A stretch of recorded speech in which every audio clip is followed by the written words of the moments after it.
Hello and welcome to Public Church Online. We're so glad that you've joined us. Here's a little bit about what's coming up in the life of Public Church.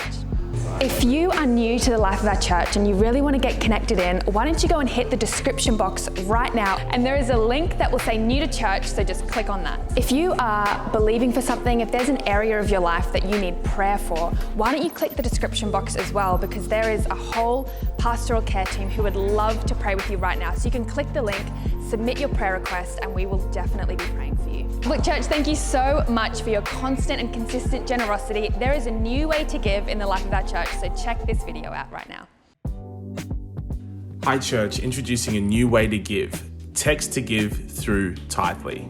Simply text the word give to either your Brisbane or Gold Coast location and you'll be taken to a simple setup page. Follow the prompts and simply put in your details and you'll receive a confirmation that you're all ready to go. Now that you're all set up, simply text the amount that you'd like to give. You'll get a reply text with a confirmation as well as an email with your receipt. If you made a mistake, simply text the word refund and you'll be refunded immediately. We want to thank you so much for your generosity as we continue to make a difference in so many people's lives across Public Church.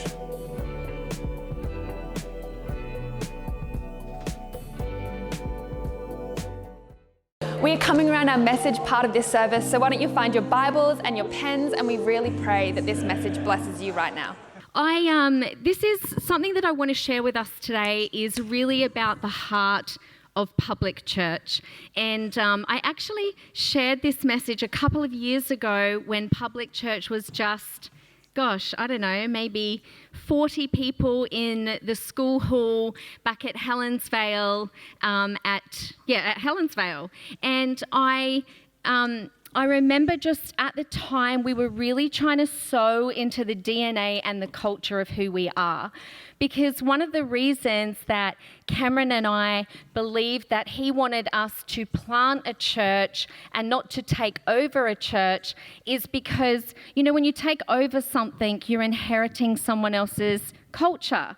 And that's can be like a really big ship that you kind of try and turn, and it can take a long time. And we felt that what God wanted to do through the people of Public Church that he would call to join us was to start a new work. And often people say to Cameron and I, oh my gosh, so you're running Youth Alive and you've planted a church and now you've planted another church, and how's it going? And the one thing that I love about Cameron is he doesn't look at what's happening week to week. He always says to the team, or even at home, what is this going to look like in 10 years, in 20 years, even 100 years when we're long gone? Because we're just a tiny place in time. And so we believe that what God is building here in Public Church is so significant, and it's a new work. And so I just want to share with you, I've called this message The Rescuers, and I just want to share a couple of observations with you today. We're going to base the whole thing out of the book of Esther. Now, has anyone ever seen a rescue? Has anyone ever seen someone be rescued? Can I just start off by saying, never get into an emergency with me. Although I will redeem myself with a good story today, I am not good in emergencies. I remember one time we took the kids down to a staff retreat in Adelaide, down at Murray Bridge, and swans can attack. Like their long necks, they can come up at you and want to peck your eyeballs out. Isaiah would be petrified if he came to Adelaide and went to Murray Bridge and met a swan. Anyway, we're sitting there, we're eating lunch. Ashton was with me, he was about 2 or 3 at the time. And this swan came running up to us like this, like it wanted to peck our eyes out. So me being the wonderful mother that I am, I grabbed Ashton and put him in front of me for protection. That's what I'm saying. I'm just letting you know I'm not fantastic in emergencies. Now, a couple of years ago, after we'd finished Youth Alive conference, we had Tim Ross and Juliet were guests of ours. They'd come from America. And before they went back, because conference was finished, Cameron and I took them out for breakfast down at South Bank. Anyway, we had breakfast and then we're walking along by the river. It's all beautiful, having a lovely chat. And all of a sudden we hear hysterical screaming. Like not just one person, probably like 5, 6, 7 people screaming hysterically. We go running over, and what happened was this little boy, I don't know how he did this, but he must have been getting off one of the city cats, fell into the river, right? And he was only about, how old, babe? Like maybe 5 or 6, fell into the river. Another guy had tried to rescue him, so he lowered himself and was holding on to the footpath and hanging there, and the boy in his panic was holding on to his legs, and the guy's fingers were slipping. So now you've got a situation with this heavy guy with the little boy hanging on the end of his feet, that if he goes down, the little boy's going to go down with him.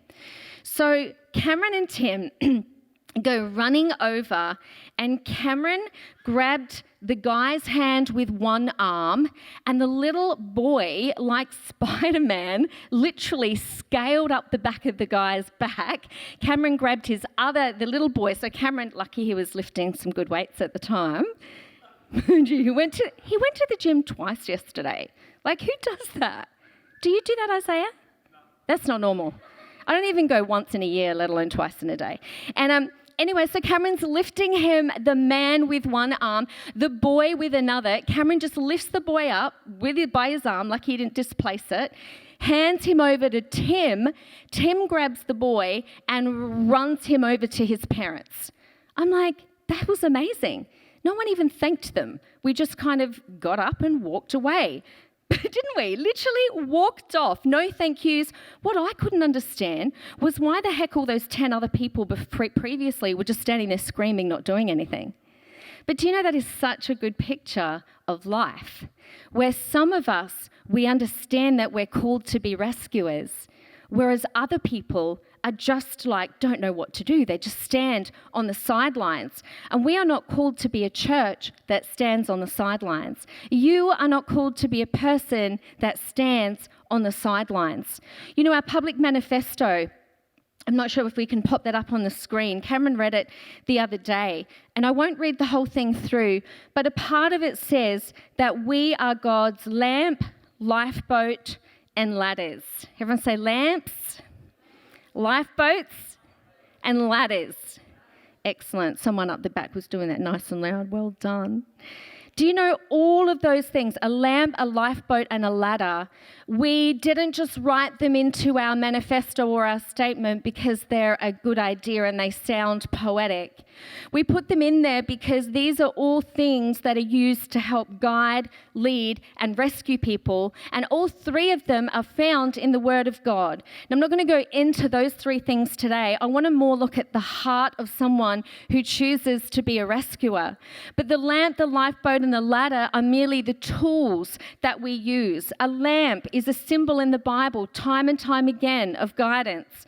A boat or a lifeboat is a symbol, time and time again, of salvation. And a ladder is a symbol of connection between heaven and earth. And that's why we have those 3 things in our statement. You know, rescuing is not so much about having the right tools, but about having the right heart.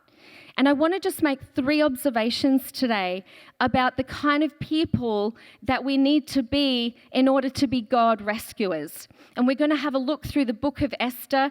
Let me just recap. I'm sure most of you know the story of Esther, but King Ahasuerus, I even Googled this today on how to say it and I've forgotten. King Ahasuerus was not pleased with his wife, Queen Vashti, so he decided he'd replace her with someone new.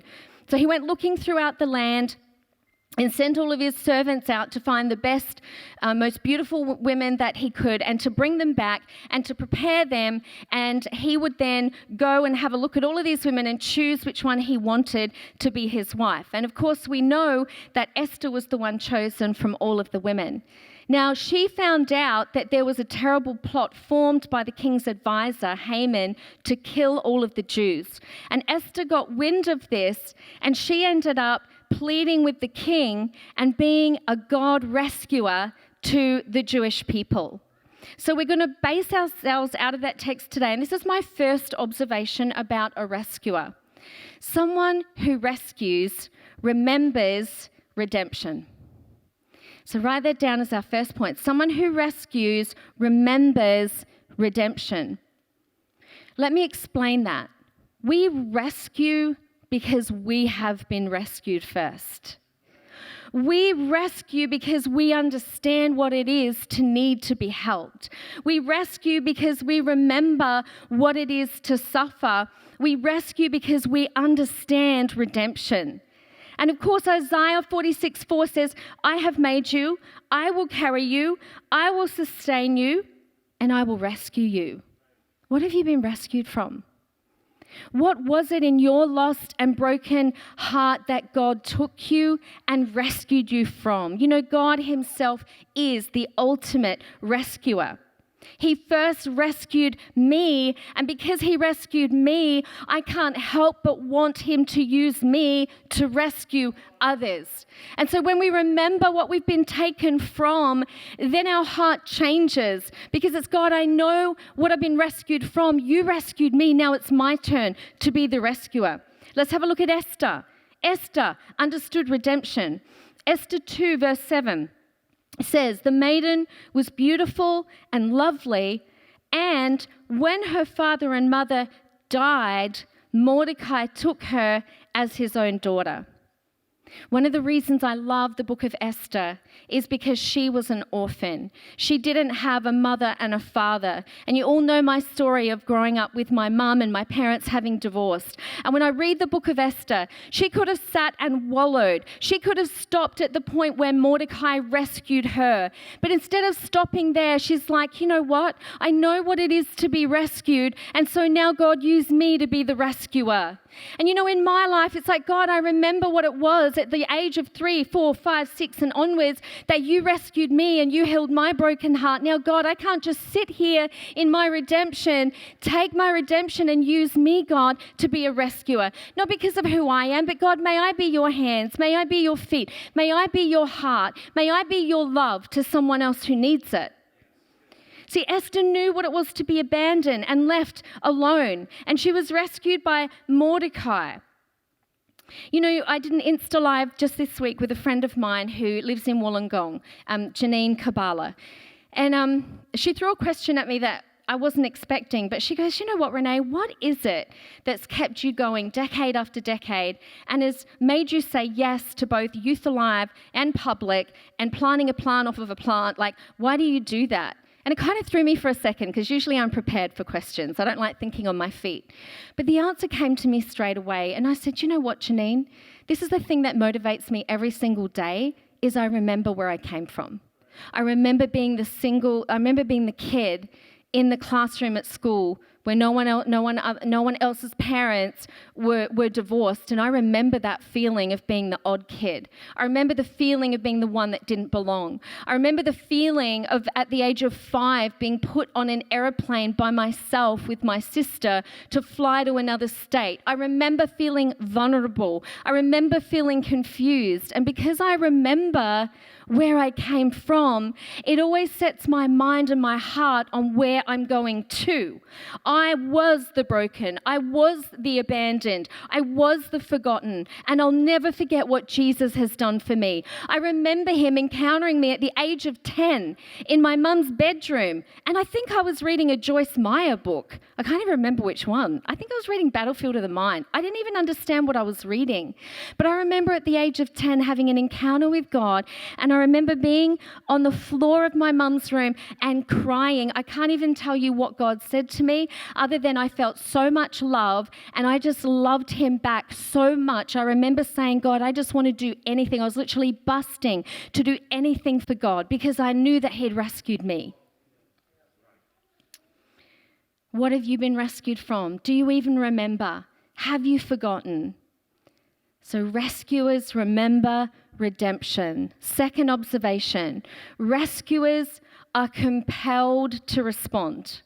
Number 2, when anyone is asked why they help in a situation, they always say the same thing. Well, I couldn't not. I couldn't just stand by, except for when I put Ashton in front of me with the swan. I wanted to protect myself. That's terrible. But Cameron and Tim did not hesitate. They didn't stand there and have a conversation and go, oh, I wonder what the screaming is. Should we go and help?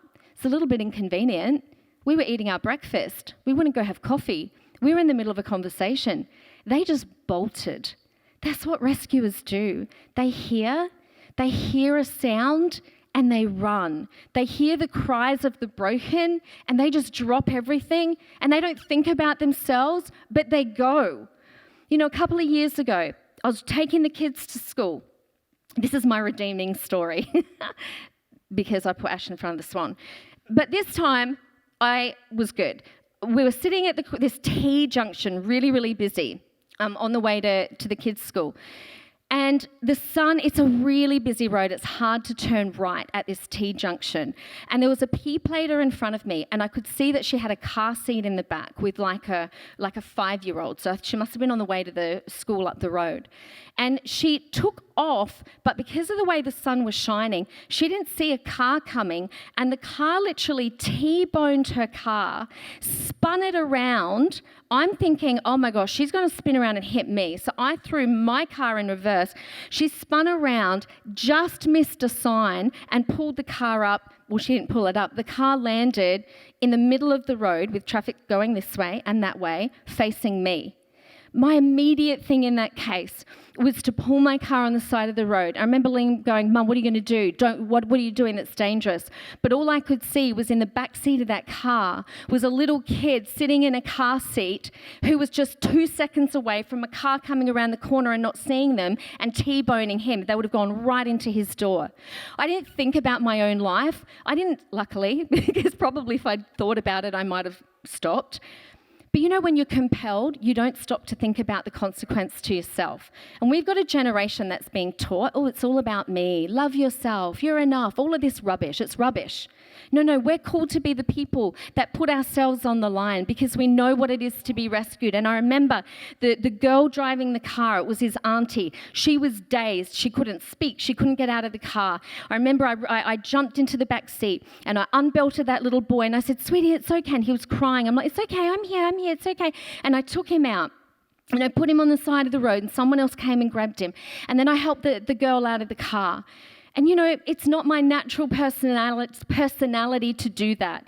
But when we see someone else that's in trouble that needs our help, God's call to us is, will you sacrifice your convenience? Will you sacrifice your safety? Will you sacrifice yourself to get out and to rescue someone else who needs rescuing? Rescuers are compelled to rescue. Let's look at Esther, chapter 4, verse 14. For if you keep silent at this time, this is Mordecai talking to her, relief and deliverance shall arise for the Jews from elsewhere. Do you know that line right there scares me?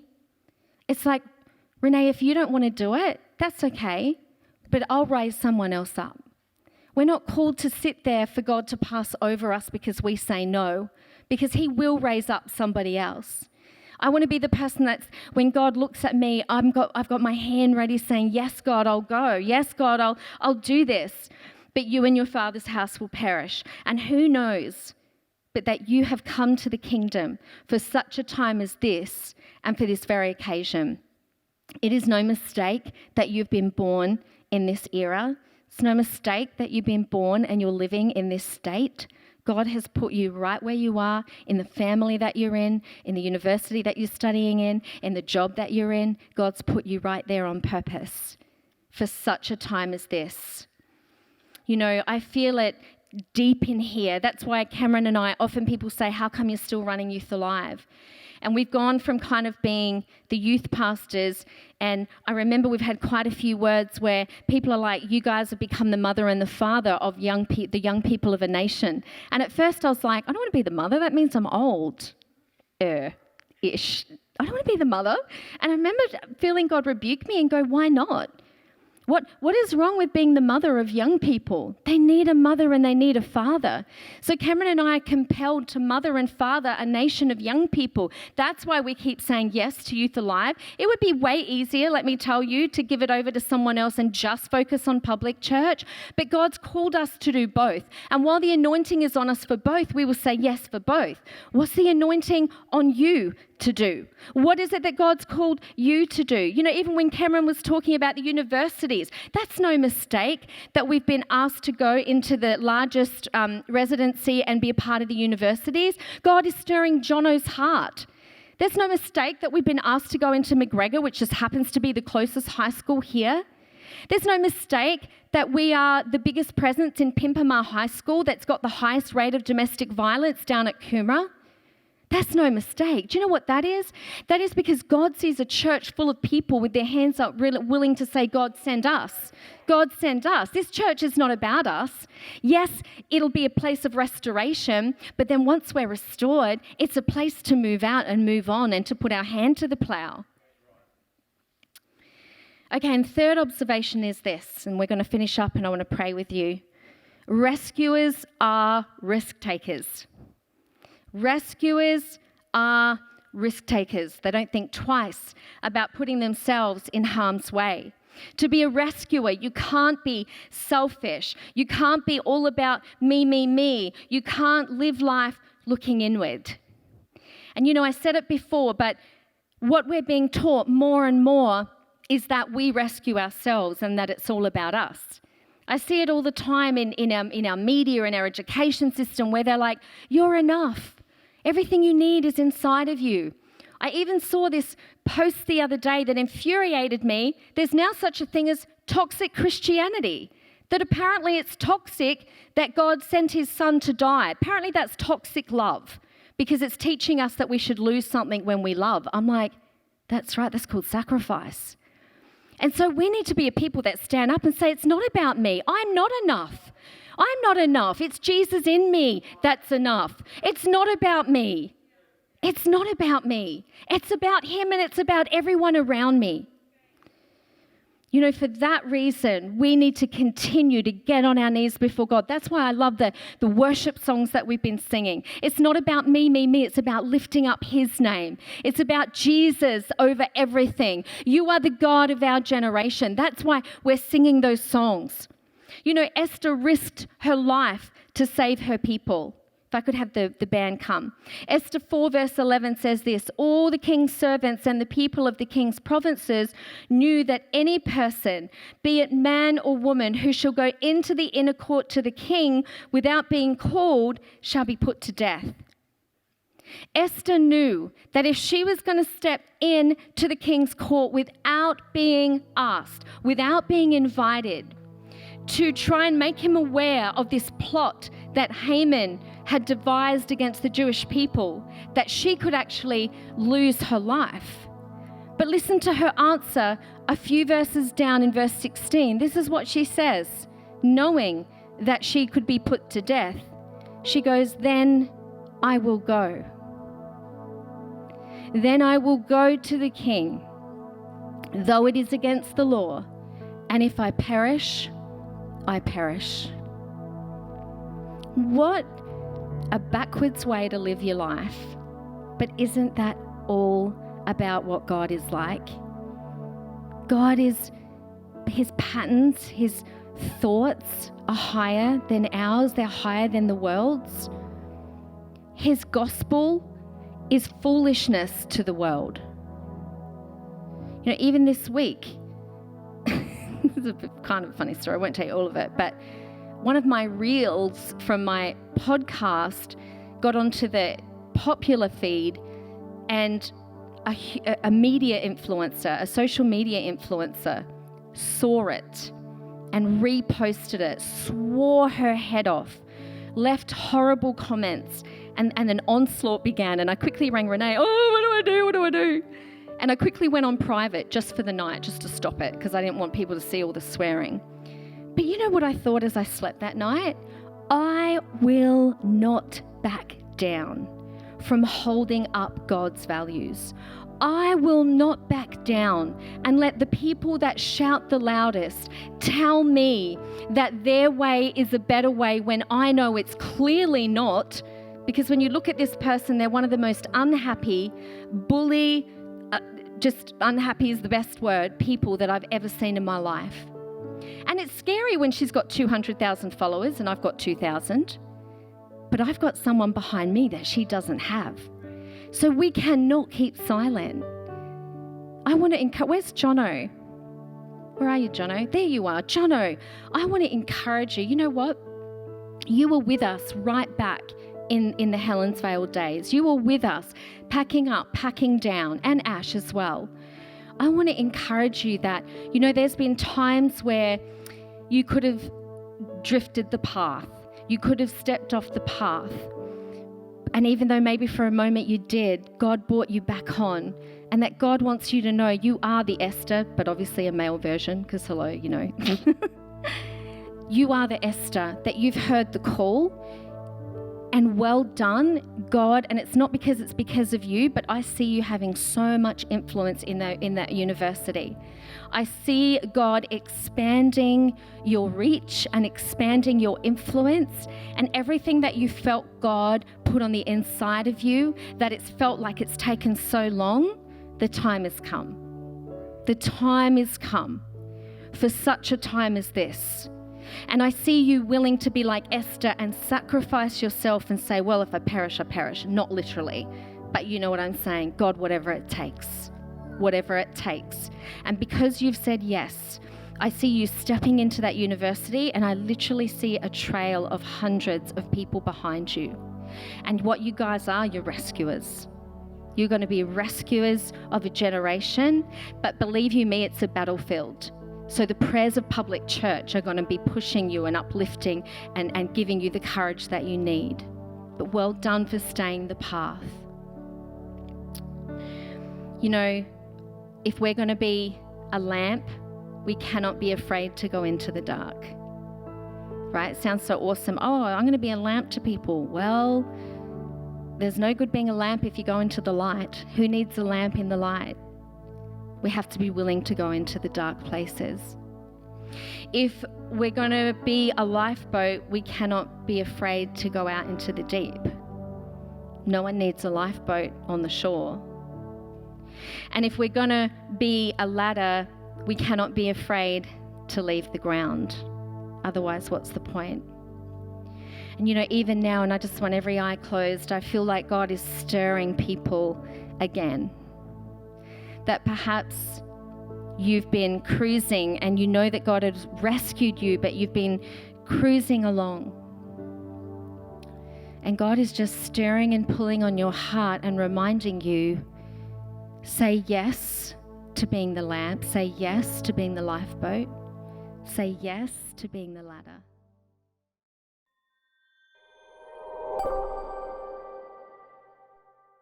If that message spoke to you and you want to respond, or you want to give your life to Jesus for the very first time, why don't you click the description box? There is a link that says New to Faith, and we will have a pastor reach out to you this week. Thank you so much for joining us today. We cannot wait to see you next Sunday. We hope you have a fantastic week. Bye.